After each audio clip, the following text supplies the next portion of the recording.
बात सुनो भाई, ये चल क्या रहा है आखिर? है क्यों सुबह से अपनी अम्मा के कमरे में घुसे हुए हो?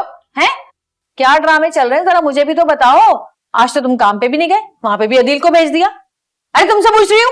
अरे भाई, ये कल की तकरीब के अखराजात का हिसाब है और अम्मा की आदत का पता तो है आपको। वो किसी के पैसे नहीं रोकती, वो फौरन फौरन हाथ के हाथ अदायगियां करती हैं।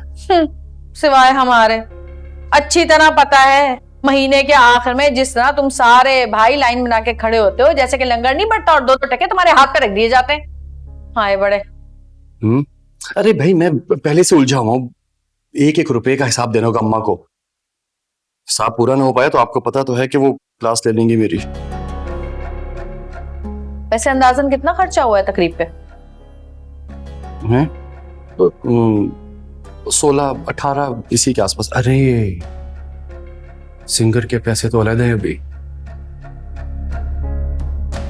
एक काम करो, इस 16 में ना अपने भी 5 मिला लो, तो सारे पैसों में पता भी नहीं चलेगा कहाँ गए हैं।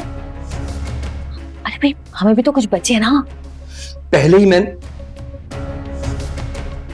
ही मैं कारखाने के जो रॉ मटेरियल उनकी खरीदारी में 20-30 हजार पे आगे पीछे कर लेता हूँ।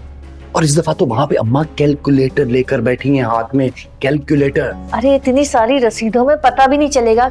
जो कह रही हूँ वैसा करो। मुझे बताओ, मैं कोई अपने लिए महल थोड़ी तामीर कर लूंगी इन 5 लाख से। है अरे बच्चों के लिए कर रही हूँ, तुम्हारे लिए कर रही हूँ।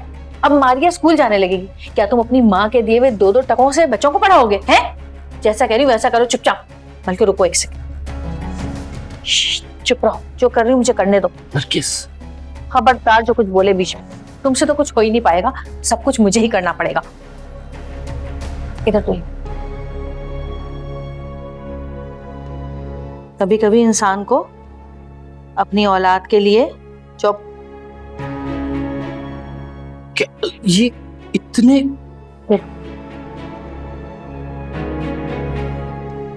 डालो, मिक्स हो जाएगी रसीद, कुछ नहीं पता चलेगा। चुप हो जाओ। जैसा कहा है वैसा करो, समझे? पहले काम करो, बाद में बात करना मुझसे। नरगिस,